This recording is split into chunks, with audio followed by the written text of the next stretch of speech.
हाँ हेलो दोस्तों, ATC English class का आपका जो है वीडियो हम देने जा रहे हैं बी सीरीज का फ्रेज का।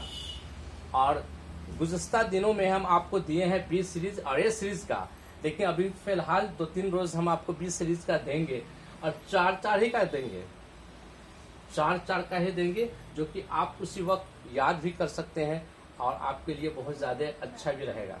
ज़्यादा देने से कोई फायदा भी नहीं है। और हम शुरू करते हैं बैक आउट। बैक आउट का मतलब होता है मुकुड़ जाना, कोई आदमी बोल करके मुकुड़ जाता है ना, इनकार कर देना। तो आप जुमला बना दिए हैं किसी से मत मुकरो, तो डोंट बैक आउट एनीबॉडी, है ना। तो यहाँ पर आप और भी कुछ लिख सकते हैं, अपने भाई से मत मुकरो, अपने पड़ोसी से मत मुकरो, तो वहां पर भी अपना नेवर कर दीजिए, है ना। तो बैक आउट बोलने का मतलब मुकर जाना, है ना, मुकर जाना। उसी तरह से अब हम कहेंगे बैक डाउन, कुचल देना। किसी चीज को हम मसल देते हैं, कुचल देते हैं, चलते हुए छोटे छोटे चीज अगर है तो कुचला जाता है, तो उसको हम कहेंगे कि ट्रक ने साइकिल सवार को कुचल दिया। अगर जानते हैं जो बड़ा चीज होगा छोटा तो कुचल करेगा, मसल देगा, तो उसको क्या कहेंगे, है ना। तो उसको हम कहेंगे the truck back down the cyclist. Cyclist बोलने का मतलब साइकिल चलाने वाले जो होता है उसको साइकिलिस्ट बोलते हैं, साइकिल सवार को कुचल दिया। तो ये दो चीज आप जान गए। अब बैक डाउन ऐसे भी जानते हैं, डाउन का होता है नीचा और अप माने ऊंचा, वही बैकअप बोलेंगे तो साथ दिया, जो कि कल आपको बताए थे। अब बैक डाउन नीचा, तो कुचलता है तो नीचे में नहीं जाता है कुचला करके, तो उसको हम डाउन करते हैं, उसको हम नीचे कर देते हैं। तो गया कि कहने का मतलब है कि आप भी अपना मन से भी कुछ देख कर बना सकते हैं। अब मान लीजिए हार्डवेयर सर्जी लिखते हैं ट्रक ने साइकिल सवार को कुचल दिया, तो आप भी सब लिखे, तो फिर अक्लमंदी कहाँ का। आप इस तर्ज पर लिख सकते हैं, मैंने एक बच्चे को कुचल दिया, तो आप आराम से लिखिएगा आई बैक डाउन ए चाइल्ड, हो गया भाई। बातें पतंग नहीं बनाइए, हो जा रहा है। लेकिन आप क्या कीजिएगा, इसको दिमाग से काम लीजिएगा। सिर्फ ये चीज आपको मालूम रहना चाहिए, बैक डाउन का मतलब क्या होता है, कुचल देना होता है। और कुचल देना होता है तो आप इस पर कुछ भी लिख सकते हैं तो चल जाएगा, सिर्फ मतलब सही होना चाहिए। और तो और आप इसको जब ज्यादा से ज्यादा आप लिखिएगा तो अपने आप आपका दिमाग बढ़ेगा। बहुत सी चीजें हैं जिसको आपको दिमाग देने की जरूरत नहीं है, आप खुद से कर लेते हैं, बहुत से काम जानवे करते हैं। तो ये चीज भी आप इसको मतलब जानिए तो दिमाग में जो होते हैं आप खुद ब खुद बढ़ते चल जाइएगा। तीसरा सवाल उठता है बियर अप। ऐसा तो लफ्जी माने बियर माने सहजाना, बर्दाश्त करना, लेकिन अप का मतलब उठा, तो उसको आप कहेंगे सहारा दिया, मदद किया, किसी को समर्थन दे देना, है ना। तो बियर अप तो लिख सकते हैं गरीबों को जरूर सहारा दो।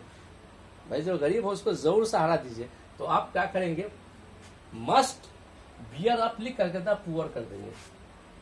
अगर इस दफा आप ये कह सकते हैं अपने भाई को जरूर सहारा दो, तो आप लिख सकते must beer up your brother, अपने पड़ोसी को जरूर सहारा दो। Must beer up your neighbour. तो कहने का मतलब ये रहा कि सिर्फ ये माना जान जाइए, अब बाकी किसी भी चीज में आप यूज करते रहिए ना, चलता रहेगा। कि बैटरी का काम करता है, बैटरी डाउन होगा तब भले या कोई काम नहीं होगा, तब मीनिंग खराब होगा तब बन में नहीं करेगा। बस उसी तरह से आप इसको ही कर लीजिए, हो जाएगा। बाकी बतंगड़ बनाने से कोई फायदा नहीं है। आई काट है, इसको हम छीलेंगे ना तो चिकना होगा, आप बात को छिलिएगा तो रुखड़ा हो जाएगा, ये भी आप फंस जाइएगा। तो ज्यादा जोगी मठ उजाड़ हो जाता है यहाँ पर, इसलिए बस उतने तक के आप रखिए। कम बोलिए गलती कम होगा, ज्यादा बोलिए गलती ज्यादा होगा, लेकिन तर्ज को बदल दीजिए, हो जाएगा काम। ब्रेक इनटू, ब्रेक का मतलब जानते हैं तोड़ना। तो कोई भी आदमी आपके घर में तोड़ करके जबरदस्ती घुसता है तो नुकसान नहीं करेगा। ब्रेक इनटू, तो उसी को आप पास में ले लेते हैं। तो हमने लिखा है चोर जबरदस्ती घर में घुस गए। आदमी को भी कह सकते, कोई जो चोरे का काम है घुसने, आदमी घुस जाते हैं। आप किसी को चीज मांगना है तो जबरदस्ती घर में घुस गया, भाई घर में घुस जाएगा तो कुछ ना कुछ तो मालिक दे देंगे, लेकिन कम से कम बाहर रहेंगे तो नहीं देंगे। तो उस गलत से घुस गया घर में, तो आप लिखेंगे the thief broke into the house. The thief broke into the house बोलने का चोर जबरदस्ती घर में घुस गया या जबरन घर में घुसने का कोशिश किया, तो इसमें ब्रेक इनटू का प्रयोग कर देंगे। फिर पास्ट हो जाता है ब्रोक इनटू की, ऐसे लफ्जी माना ब्रेक इनटू का होता है जबरदस्ती घुस जाना। तो आप इस अल्फाज पर, इस वर्ड पर गौर कीजिएगा, और न कि आप मतलब बोर्ड पर और इसी चीज को ध्यान दीजिए कि बोर्ड अच्छा नहीं है, ज्ञान की बातें अच्छा है ना, तो बस हो गया। कमल देखते हैं जो राष्ट्रीय फूल है, कहाँ खिलता है, कीचड़ में नहीं खिलता है, लेकिन राष्ट्रीय फूल है। बगुला को देखते हैं, कौन साबुन लगाता है, लक्स साबुन या डोव साबुन, लेकिन देखिए उसका बाल, उसका जो पर देखिए कितना सफेद होता है ना।